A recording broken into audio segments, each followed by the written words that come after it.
Hi everyone, welcome back to my class. Students, in this session, you will be understanding how do organisms reproduce, the entire lesson in one video. So, I'm going to teach you the important concepts from the lesson how do organisms reproduce, and you will be understanding in a very simple way. See, when I talk about the high priority lessons in the class 10, biology, how do organisms reproduce, heredity and evolution, it is having more importance. Whereas other lessons like our environment, life process, control and coordination, management of natural resources also have importance. But compared to other four lessons, these two lessons have more importance. And you know that when I have been sent a proposed copy of the academic year 2020 and 21 for the class 10, our environment lesson has been skipped because you have already studied this lesson in the previous years.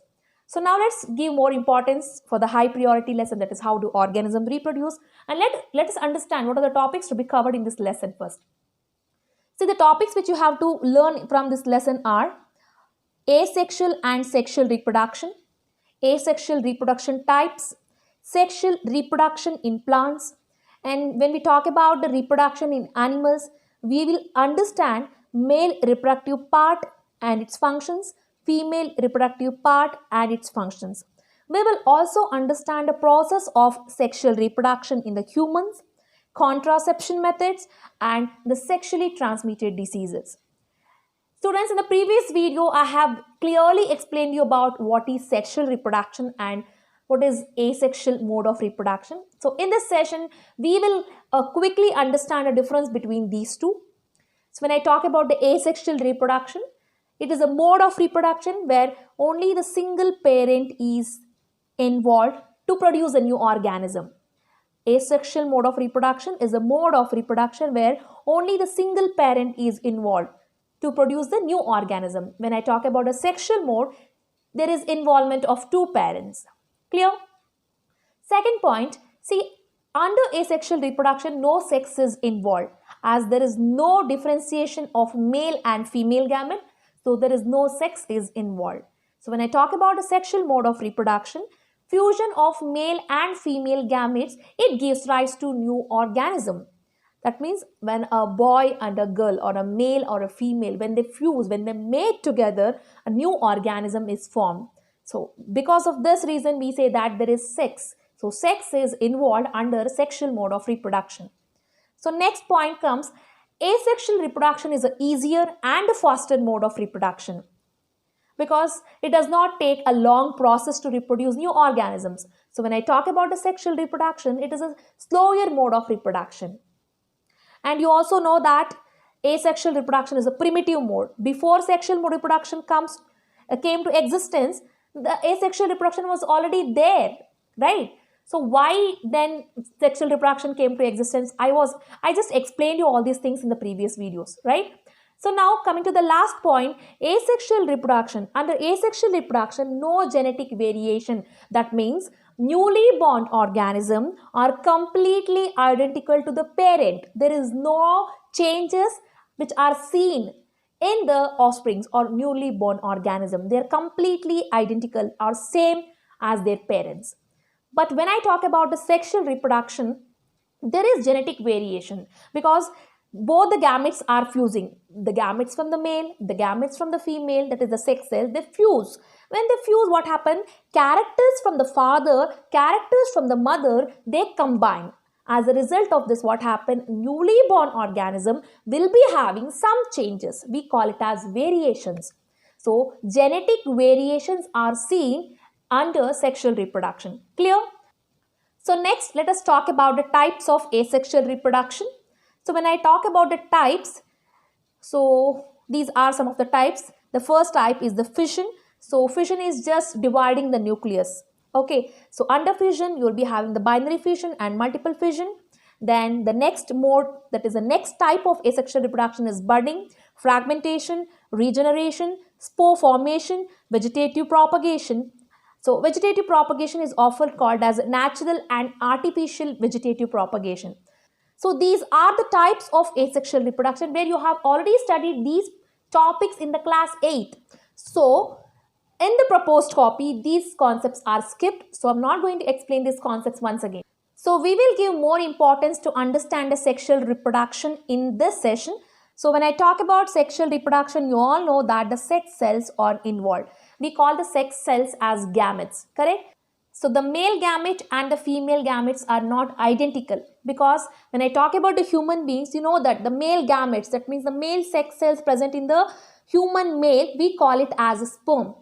So sperms are smaller in size and they are motile. Motile means they can move. So when I say motile, they have the ability of movement. So when I talk about a female, then female gametes, that is the female sex cells, are called as ovum. They are larger in size compared to the male, and they are non-motile. That means they cannot move. They help in storing the food. So you have understood about the male gamete and the female gamete. Male gamete is called as sperm, female gamete is called as ovum. So male gamete is smaller in size, female gamete is larger in size. Male gamete is motile, female gamete is non-motile. You can also write the differentiation between these two. Okay.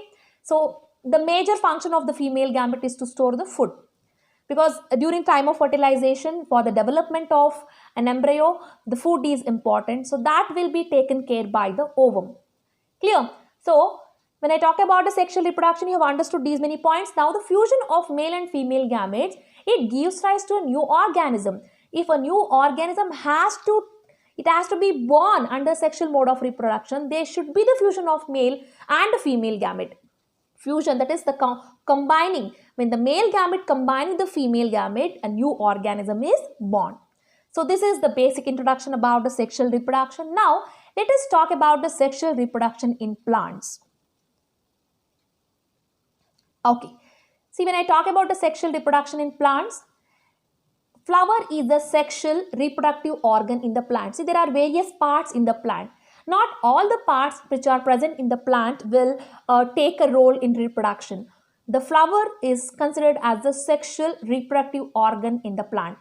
So when I talk about the flowers, again the flowers are classified into two types. One is the unisexual flower and another one is the bisexual flower.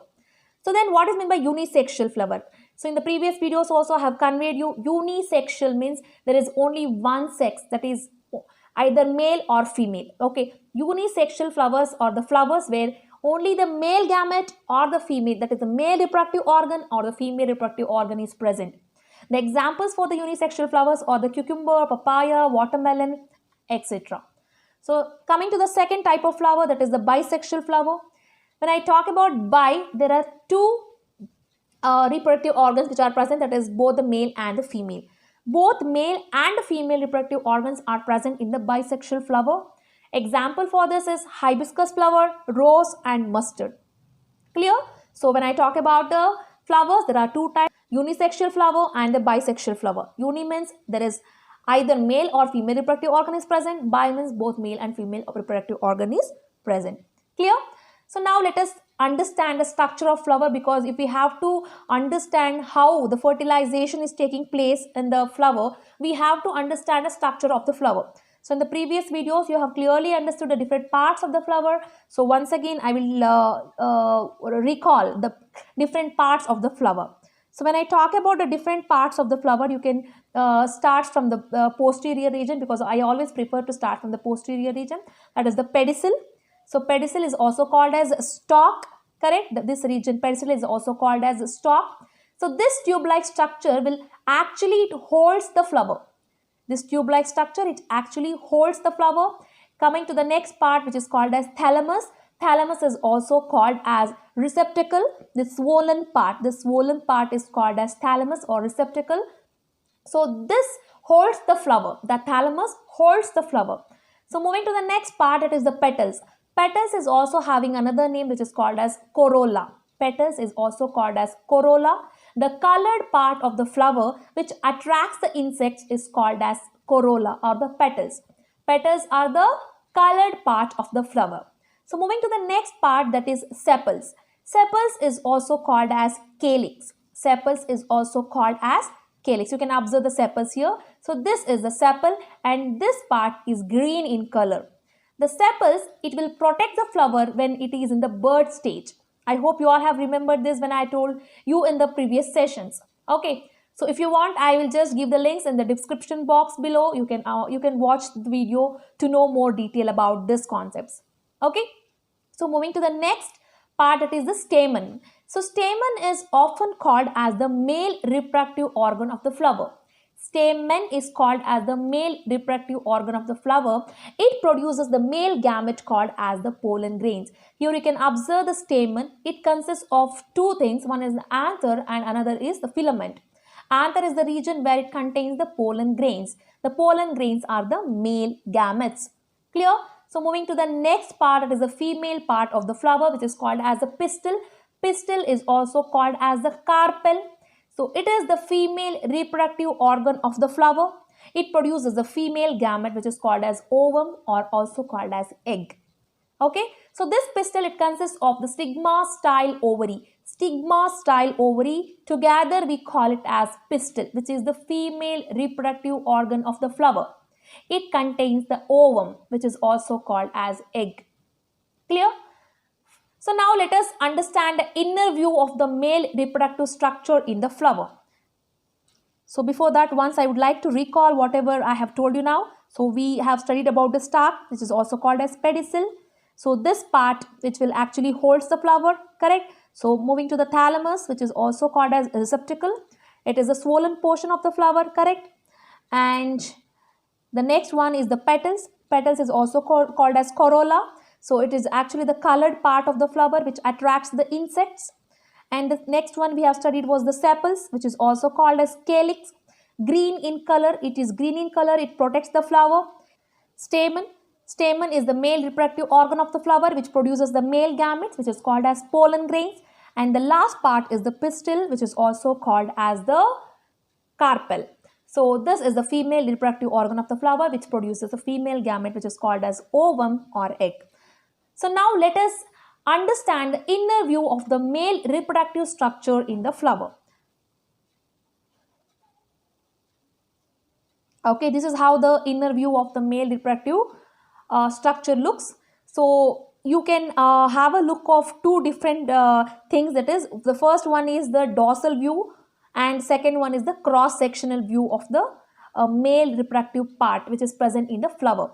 Please don't confuse. I'm talking about the flower now. You are going to understand about the male reproductive part, that is the reproductive organ which is present in the flower. The first, this one is representing the dorsal view and the second one, it is representing the cross-sectional view. So here it is basically consists of two lobes. The first one you can see it is consisting of two lobes and it is having two parts. One is the anther, the upper part, and the lower part is called as the filament. Clear? And the cross section, if you look at the cross section, you can find the four different lobes, so which is also called as the pollen sacs. So they contain the pollen grains. Pollen sacs contains the pollen grains. So these pollen grains are called it is called as a male gametes, which is helping for the flower to get reproduction. Okay, so this is how the inner view of the male reproductive organ actually looks like. So now let us move forward to understand the female reproductive organ of the flower. So when I talk about the female reproductive organ of the flower, you can observe that this is how the female reproductive organ looks like. So this whole structure is representing the female reproductive organ. So you can observe a tube-like structure. The tube-like structure here which is present in the female reproductive part of the flower is called as the style. And the top portion which is present here, which is called as stigma. Stigma, it receives the male sex cells. Which is the male sex cells? They are the pollen grains, right? From the male part, that is from the anther, the pollen grains are being carried and it reaches the stigma. Stigma is the place where it receives the male sex cells, and from the stigma you can observe there is a pipe-like structure that is tube-like structure which is called as the style, where the male gametes passes through. The male gametes, it passes through the style and it reaches the ovary. Ovary is the base part. It is the base swollen part which is present in the female reproductive organ. Okay, and within the ovary there is ovules. And this ovules, it contains the ovum. What is ovum? Ovum is called as the egg. Correct. So that is what you have to understand when I talk about the female reproductive structure. So once again, I just recall, you see, there are so many parts that are present in the female reproductive organ. The main things which you have to concentrate is the stigma, style and the ovary. These three things constitute to form the female reproductive organ. Stigma receives the pollen grains and it is being transferred to the style and it is entering to the ovary. Ovary, it contains the ovules. Okay, and inside the ovules there is egg where the fertilization takes place. Clear? So next, how exactly sexual reproduction takes place in the flower? Let us understand. We have understood about the male part and the female part present in the flower. So now let us understand how exactly the sexual reproduction takes place in the plants. Okay. So when I talk about the sexual reproduction in the plants, sexual reproduction happens in 4 steps. So the 4 steps which involve in the sexual reproduction in the plants are the pollination, fertilization, seed formation and the germination. Now let us understand what exactly happen in these 4 steps. When I talk about the pollination, you also have understood about the 2 different types of pollination. One is a self-pollination and cross-pollination, right? So now when I talk about the pollination, we can define the pollination as the transfer of pollen grains. So when I talk about the pollination, transfer of pollen grains takes place from the anther to stigma. What is anther? The male part of the flower. What is the stigma? It is the female part of the flower, right? So from the male part, it is from the anther to stigma, the pollen grains get transferred. So this process, we call it as pollination. As I told you, the pollination is of 2 types. The first one is the self-pollination and the second one is the cross-pollination. So then what is self-pollination? See, when the transfer of pollen grains takes place from anther to stigma within the flower, within the same flower, we can consider such type of pollination as self-pollination. When the pollen grains from the anther get transferred to the stigma of the same flower, we call such type of pollination as self-pollination, and we can see this kind of pollination in the bisexual flowers because see, bisexual flowers contain both the male gametes and the female gametes, that is the male part and the female part. So we can see only self-pollination in the bisexual flowers. Clear? So now moving to the second type of pollination, that is the cross-pollination. So when I talk about a cross-pollination, transfer of pollen grains from the anther to the stigma takes place between the different flowers. Okay, so it is from one flower to another flower of the same plant or for the different plant. Okay, so this is how we can define the cross-pollination, and we can see the cross-pollination in both the unisexual and the bisexual flowers. Again, when I say unisexual, there is only male or female gamete is present, that is male or female reproductive organs are present. When I say bisexual, both the reproductive organs are present. We can see the cross-pollination in both unisexual and the bisexual flowers. So these are the 2 various types of 2 modes of pollination where you have understood now. So when the pollen grains are moving either through self-pollination or through cross-pollination, it needs some agents. So when the pollen grains has to get transferred, the pollen grains transfer through the pollinating agent. When I say pollinating, it is because of pollen grains it got a name.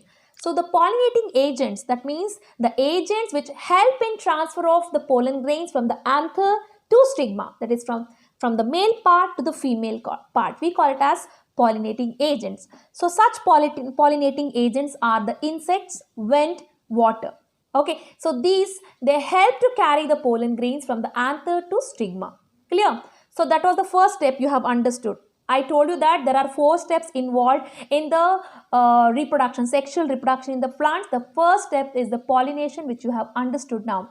And the second step is the fertilization. Okay, so when I talk about the fertilization, again, the fertilization is mainly about the fusion of pollen and egg. That is, fusion of male with the female. Fusion of male gamete along with the female gamete, we call it as fertilization.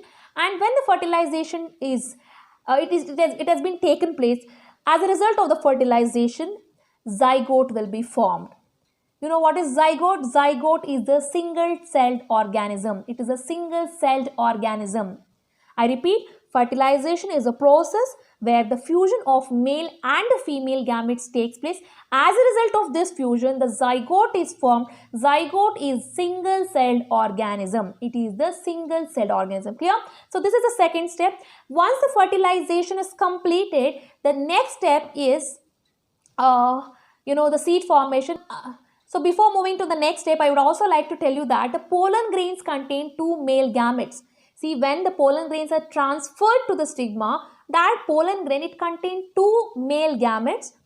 So amongst these two male gametes, one male gamete will fuses with the egg and another will fuses with the secondary nuclei. So the first gamete, which is fusing with the egg, will form the zygote, and another gamete which is fusing with the secondary nuclei will form the endosperm. Endosperm is the outer covering of the seed. Okay, it is the outer covering of the seed. Clear? So now let us move forward to understand the next step, that is the seed formation. So after the formation of zygote, under the fertilization process, what happened? This zygote, it repeatedly start to divide. You know that zygote is the single-celled organism, right? So this single-celled organism, it start to repeatedly divide and it forms the embryo. Please note it down. Zygote will repeatedly divide and it forms the embryo. So as a result of this, what happened? Ovule will develop. Ovule will develop a thick coat and it forms the seed. Here the ovary will ripens to form the fruit. Please note it down. Do not confuse. Ovule develops a thick coat and it forms the seed. Ovary will ripens to form the fruit. Okay, basically these fruits are formed after the fertilization. Once the fertilization is being done, later the formation of seed or the formation of fruit is being taken place in the plant. Okay, and the next steps and the last step is the germination. So under germination, the seeds help to germinate. That means seedling will be formed. As a result of the formation of seedling, it results in the formation or development of new plant. So this is what we can observe under the germination. A new plant is being germinated. A new plant is being born. Okay, so under the process of germination, here you can observe a picture. So this is the structure of the seed. So it has a radicle which will be called as the future root and the plumule which will be the future shoot. Both the radicle and the plumule, they start growing together. As a result of this, new plant is formed. See, radicle also has to develop, that is root also has to develop, plumule, shoot also has to develop. When root and shoot both develop, a new plant is formed. Clear? Many a times this diagram on the basis of this diagram, the questions are being asked. Clear? So now let us move to understand the human reproductive system. We will begin with the human reproductive system of the male. Okay, so let's understand the male reproductive system.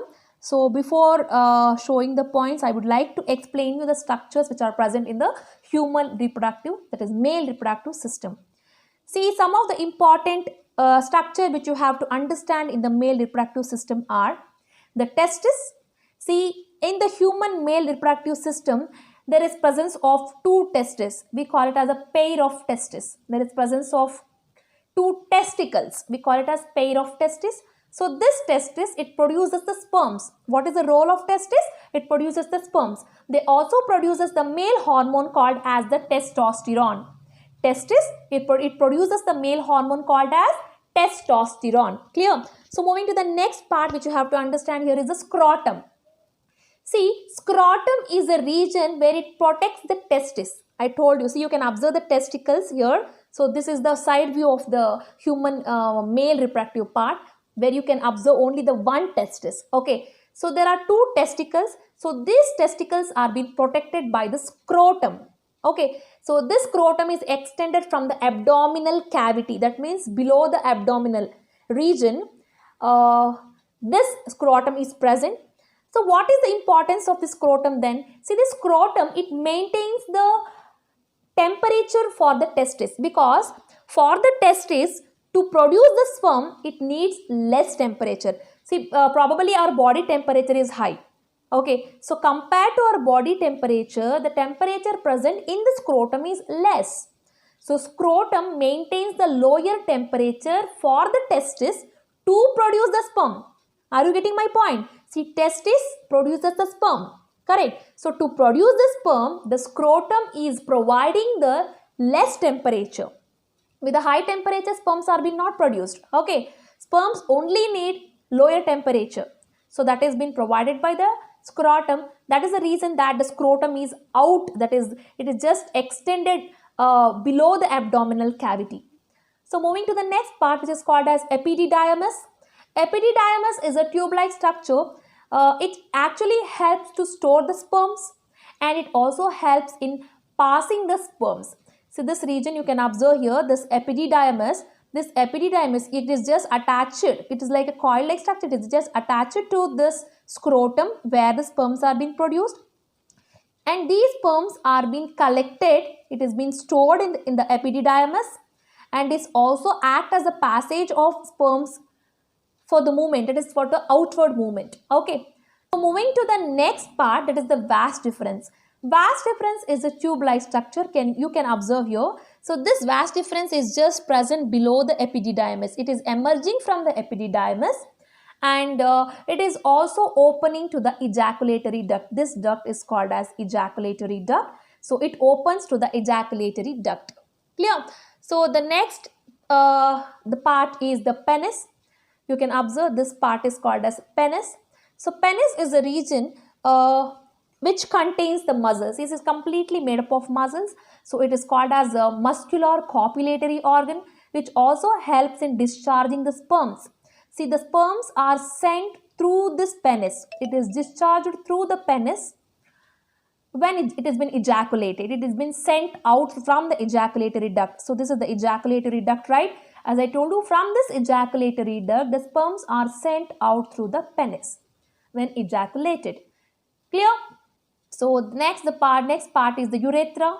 So urethra is a thin tube-like structure. You can observe here. The urethra is a thin tube-like structure. So the urethra acts as the common passage for sending both the urine and the sperms. So this thin tube-like structure, can you observe here? This structure, so it will help to pass the sperms and also to pass the urine from the penis. Clear? So these are some of the important parts which you have to understand under the male reproductive organ. Clear? So now let us recall whatever I have taught you. Just recall whatever the points I told you just now. So you have understood about a testis. Again, it is a pair of there is a pair of testis in the male reproductive organ. Correct? You have observed the structure. You can keep the textbook and you can also learn.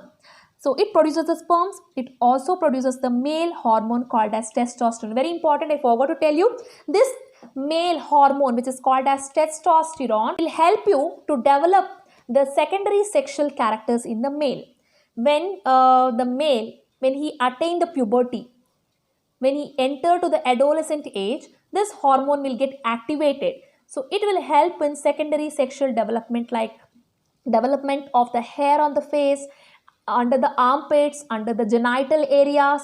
All these developments are seen, or widening of breast. So all these developments are seen when the testosterone start to release in the male body. Clear? So the next was the scrotum.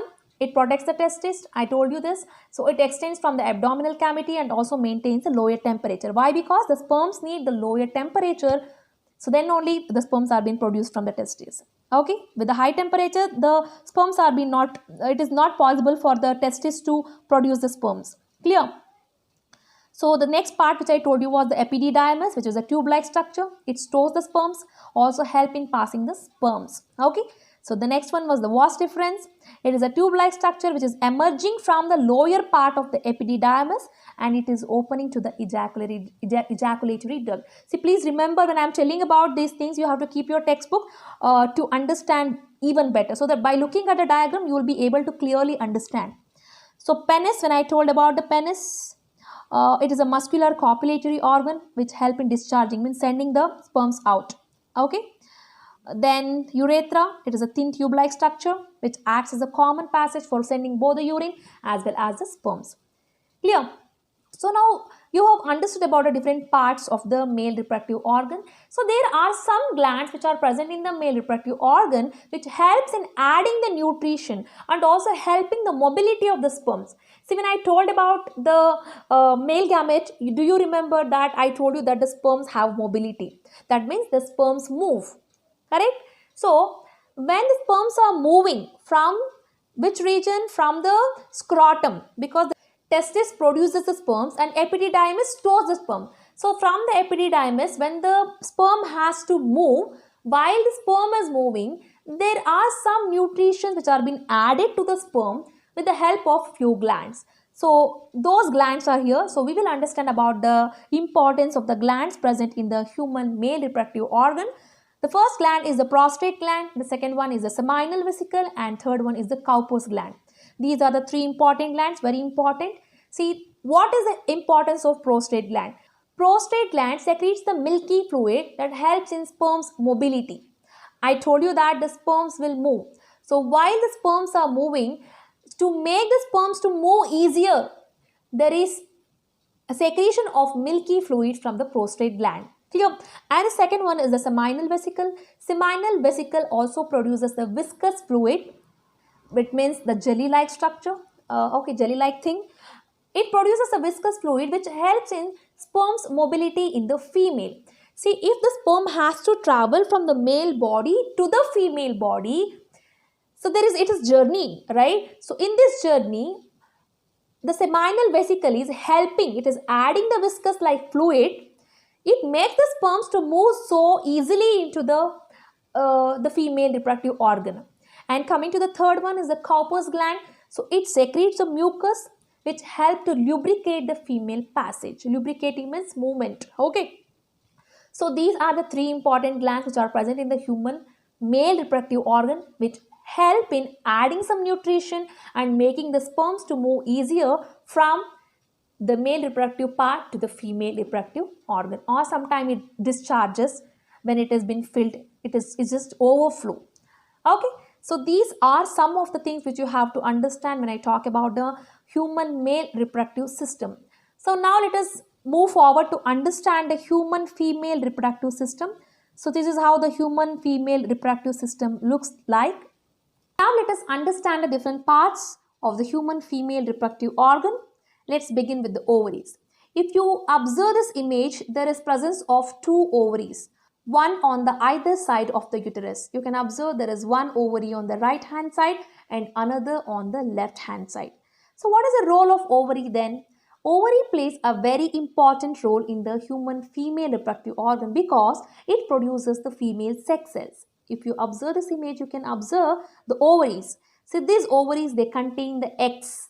Eggs are called as the female sex cells. Okay, we call the eggs as the female sex cells. So these sex cells are being released by the ovary. So other than the egg cells, ovary also produces a hormone called as estrogen and progesterone, which will be very helpful for the development of secondary sexual characters in the female. What is meant by secondary sexual characters? See, when a girl, when she reaches the puberty, when she attains the puberty or reaches the adolescence age, there is certain changes which we can see in her body, like the enlargement of her breast, enlargement of her hips, and there is pimples on her face, growing the hairs in the private regions. So these are some of the secondary sexual characters. So these secondary sexual characters are seen in her body when she attains the age of puberty. Clear? So the next part is the fallopian tube. Fallopian tube is actually called as the site of fertilization. When I say the site of fertilization, that means it is the region where the male and the female gamete fuses.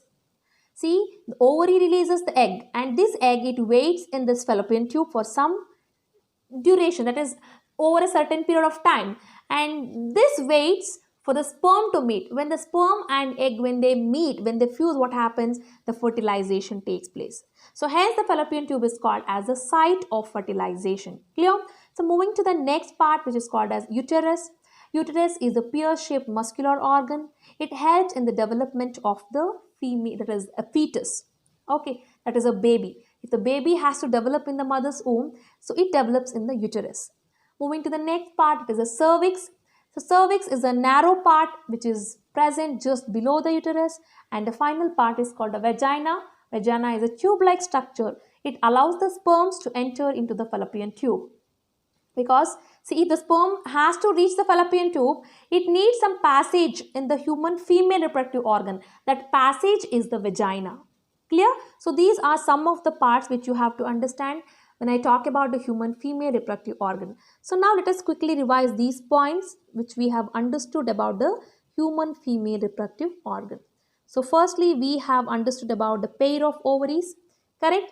So a pair of ovaries, that means there are two ovaries present on either side of the uterus. They produces the sex cells which is called as ovum or egg. It also produces the hormone, female hormone which is called as the estrogen and progesterone, helps in the secondary sexual development.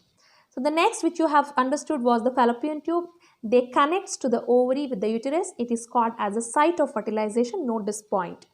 And the next part which you have understood was the uterus. It is a pear-shaped muscular organ, help in the development of the fetus, which is called as a baby. Okay. So next, the cervix. Cervix is a narrow part which is present just below the uterus. And finally, you have understood about the vagina.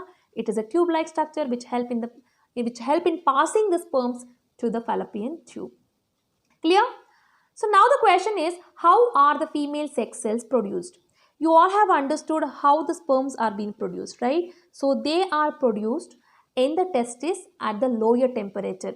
You know that our body temperature will be a bit higher. Okay. So our body temperature, under our body temperature, there is no chance of secretion or production of sperms in the scrotum. Scrotum is the region where it contains the testis, right?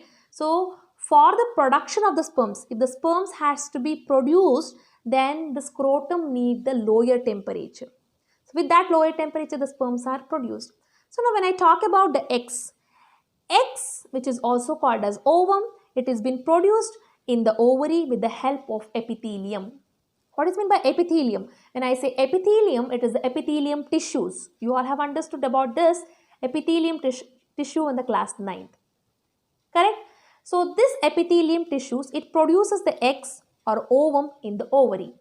You all have to know importantly that, see, this ovum which is called as eggs, also called as female sex cells, they are being produced in the human female baby when the baby is in the womb of the mother. That means if the mother is carrying the female baby contains the sex cells, but those sex cells are not activated.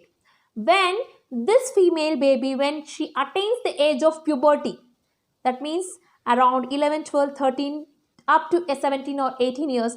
So this age we call it as the adolescence age. So during this age, what happened? The sex cells which are present in her, they get activated, they get matured.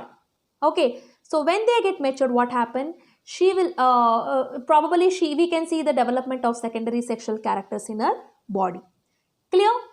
So now every month one egg is being produced by the ovary. You all have understood the ovary produces the egg, correct? So every month one egg is being released by the ovary, and this process we call it as ovulation.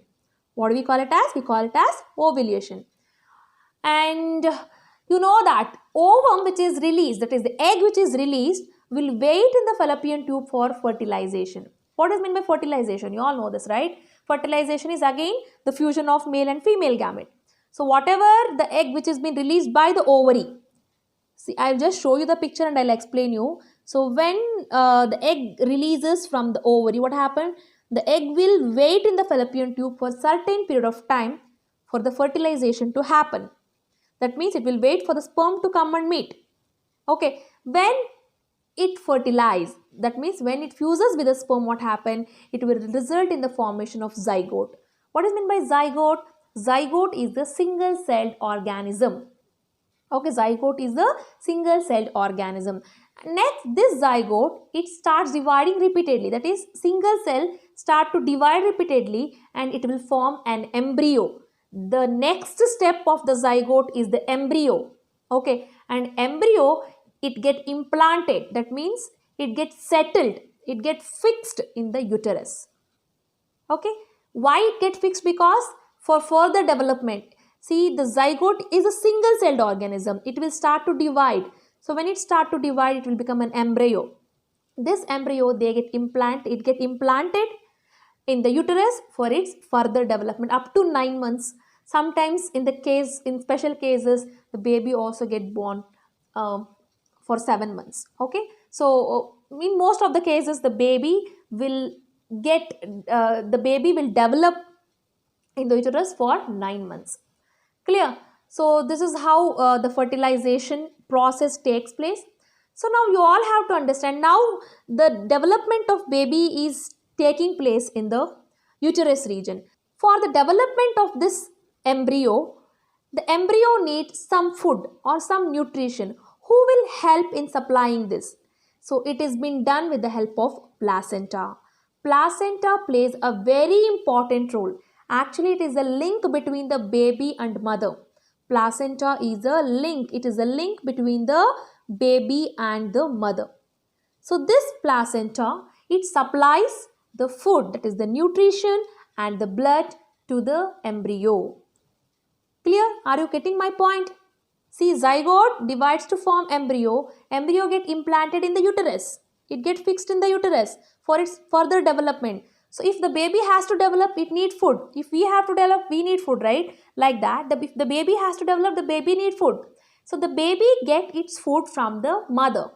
So the mother send the food to the baby through a link called as the placenta. Placenta is the link between the mother and the baby. So now let us understand about the placenta.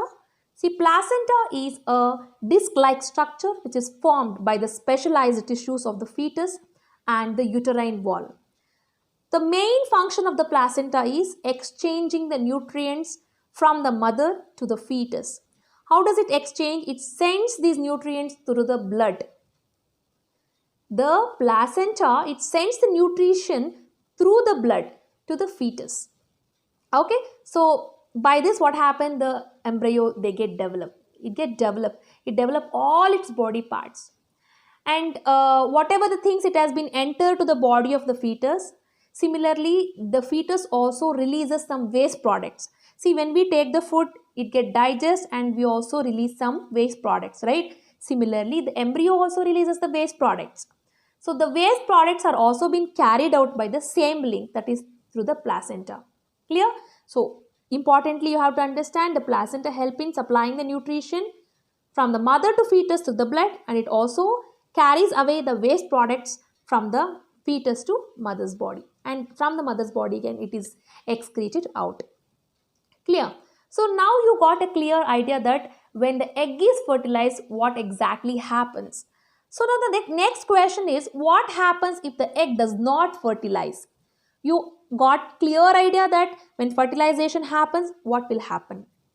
When fertilization happens, zygote will form, and then embryo is formed. Embryo get implanted in the uterus, right? And uterus, it form a link between the baby and mother, which is called as placenta, and there is exchange of nutrition through the blood happens. All these things you got cleared. Now, an egg is being released from the ovary for every 28 days. We call this process as ovulation.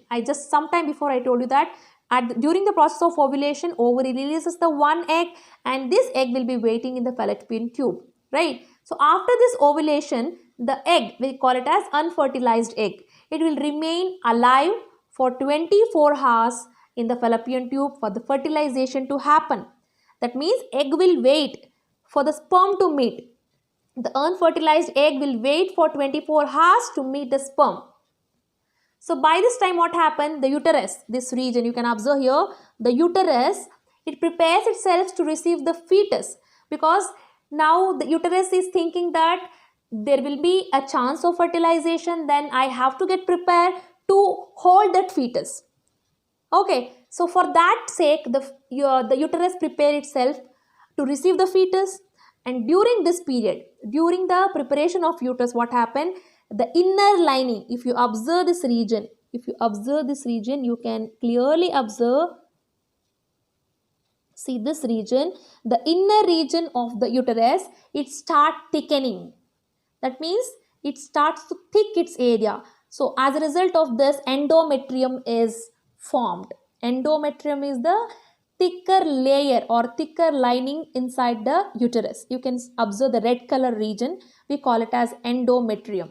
Okay, so this will happen when the ovary releases the egg and the egg will be waiting in the fallopian tube.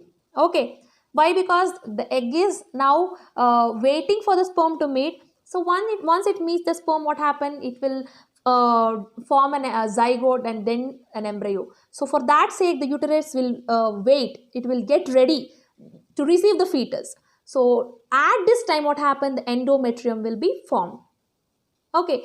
So now, if the egg does not fertilize, we have understood that the formation of endometrium to receive the fetus. If the egg does not fertilize, then what happens? The endometrium will remain for 14 days. Whatever you are seeing now here, this red inner lining, it will remain for 14 days. After 14 days, what happens? It will break out. The endometrium, it will break out. As a result of this, what happens? The blood get discharged from the vagina. If you observe this picture, you will understand. See, the endometrium shreds or it breaks out. It breaks out as a result of this. What happened? The blood get discharges from the vagina. So this release of blood from the vagina, we call it as menstrual cycle. What do we call it as? We call it as menstrual cycle. So this happens for every 28 days in the female body. Menstrual cycle occurs every 28 days in the female body. So when it happens, when the menstrual cycle occurs in the female body, it bleeds for 2 to 6 days. That means the blood flow out of the vagina for 2 to 6 days. Okay, and the last point I would like to convey when I'm talking about this particular part. See, the menstrual cycle gets start when the human, that is human female, when she reaches the puberty. And it stops when female enter to the age of 45 to 50. Between 45 to 50 years of age, the menstrual cycle gets stopped. We call the stop of menstrual cycle as menopause. Menopause is the stop of menstrual cycle. I hope you got an idea. See, in this picture, clearly you can understand. See, the egg, it will wait for a certain period of time, and then what happens? It comes to the uterus. Okay, so here you can observe the fallopian tube is it is holding the egg and it is waiting for the sperm to meet. So these are the few things which you have to understand. So once the menstrual cycle stops, we call that stop of menstrual cycle as the menopause. So once I will read out the point which I have been explained to you at this region. So an egg is released from the ovary for 28 days. We call it as ovulation. And after the ovulation, what happened? The unfertilized egg will remain. That means the egg which has been released by the ovary will wait in the fallopian tube for 24 hours. Okay. So then what happened? By the time the uterus will prepare itself to receive the fetus. During this period, what happened? The lining of uterus thickens. We call it as endometrium, the red color thing which you have seen. And if the egg does not fertilize, what happened? The endometrium remains for 14 more days and it breaks down. As a result of this, what happened? The blood get discharges from the vagina, and this release of the blood from the vagina, we call it as menstrual cycle. And the menstrual cycle occurs every 28 days once, and it bleeds up to 2 to 6 days. And then stop of menstrual cycle, we call it as menopause, and it takes place around the age of 45 to 50 years. So these are the things which you have understood when I start to explain about the human female reproductive organ. So the next important concept is the contraception. Most of the time they have been asked in the examination. So how can we define a contraception? See, actually this contraception is a method which is followed to avoid a pregnancy. Contraception, it is a method which is followed to avoid a pregnancy. Pregnancy is the process where the female carry the baby in her womb. You know this, right? So to avoid this, there are different methods. There are different methods of contraception. So to avoid a pregnancy, let us understand the different methods of contraception. The first method is using the condoms. You can observe the image. So this image is representing how actually a condom look like. So these condoms are the balloon-like elastic coverings. It tightly fits over the penis. It helps in discharging the sperms into vagina during the sexual act by collecting inside the condoms. That means you have understood about the testis when I was explaining you about the human male reproductive organ, right? Testis is a region where it discharges the sperms. Okay, so when the sexual act is been taking place between the male and female, there will be a discharge of sperm into her vagina, that means into the female body. To avoid that, to avoid the discharge of sperms to the female body, they use, that means the use of condoms are very important, because they avoid the discharge of the sperms into the vagina, so that what happened, through this act she also can avoid the pregnancy. This is the one method. And the second method is by taking the oral contraceptive pills. See, when I say pills, they are the tablets. So these pills, they do not allow the ovulation to take place. You all have understood what is ovulation. Ovulation means release of egg from the ovary. So ovary has to release the egg every month. It will release the egg, right? So to avoid the release of eggs, the oral contraceptive pills are being taken by the female. It is being taken by the female. So as a result of this, what happened? Egg is not released. When egg is not released, there is no chance of fertilization. This is another method. And the next method is the surgical method. Surgical method will be applicable for both the male and female. So in the case of male, the surgical method, we call it as vasectomy. Vasectomy means it is a surgery where a small portion of vas deferens is removed. Vas deferens is a region where it is present in the human male reproductive organ. Vas deferens, right? So removing the small part of vas deferens from the male reproductive organ, we call that surgery as a vasectomy. So what is the use of removing the vas deferens? See, vas deferens is a region where it allows the sperms to move, right? So the sperms are being avoided. It does not move when the vas deferens is being cut. So through this surgical method, through the vasectomy, what happened? We can avoid the pregnancy. And for the female, there is a surgical method which is called as tubectomy. It is the surgical method where it removes it involves in removing the small portion of fallopian tube. You all know that the fallopian tube is a region where the egg will stay for certain period of time after the ovulation, right? So if the fallopian tube is cut, then what happens? There is no chance of meeting the sperm along with the egg. So there is no chance of fertilization. Clear? So the next method is the copper T. Using the copper T. Copper T is called as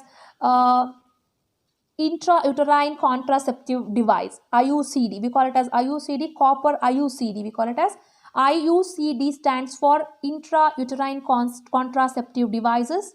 So it works by stopping the sperms and eggs meeting and changing the lining of uterus. So this makes very difficult for the fertilization of the egg. So you can see the structure of the copper T here in this picture. So it will be inserted in the human female reproductive organ, so that what happens? It avoids the fertilization. So thereby it avoids the pregnancy. Clear? So these are different methods of contraception where these methods are being followed to avoid the pregnancy. So moving to the last part of this lesson, that is sexually transmitted diseases. See, when a person come in contact with the two or more, that means a human male or a human female, when they come in contact with two or more person, what happen? There is chances of having the sexually transmitted diseases. So these are the diseases. Well, first of all, let me tell you what are sexually transmitted diseases. So these are the diseases that have been transferred from one person to another due to sexual contact. That means if one person is having the sexual contact with more than one or two, then there is chances of transmitting the sexual diseases, that is STDs. Some of the STDs are gonorrhea, syphilis, and HIV/AIDS. You all have heard about HIV/AIDS. HIV stands for human immunovirus. Okay, AIDS is acquired immunodeficiency syndrome. Okay, so these are examples for the sexually transmitted diseases. So then how to avoid or how to prevent the sexually transmitted diseases? The first point is by avoiding the unprotected sex, and second thing is avoiding the sexual contacts with multiple partners. When I say avoiding the unprotected sex, while having the sex with more than one or two person, what happened, they should have some protection. Without protection, if they have sex, what happened, there is chances of spreading the STDs. And people have to avoid having the sexual contact with more than one partner, so that he can avoid having the STDs to his body. So these are some of the various methods which are being followed to prevent the STDs. I hope you all have clearly understood the entire lesson. So this will be helpful for your final examination. Watch this video once again and write your feedback in the comment section. I'll come up with another important topic from another important lesson in the next video. So that's all for this session. I'm signing off. Thank you.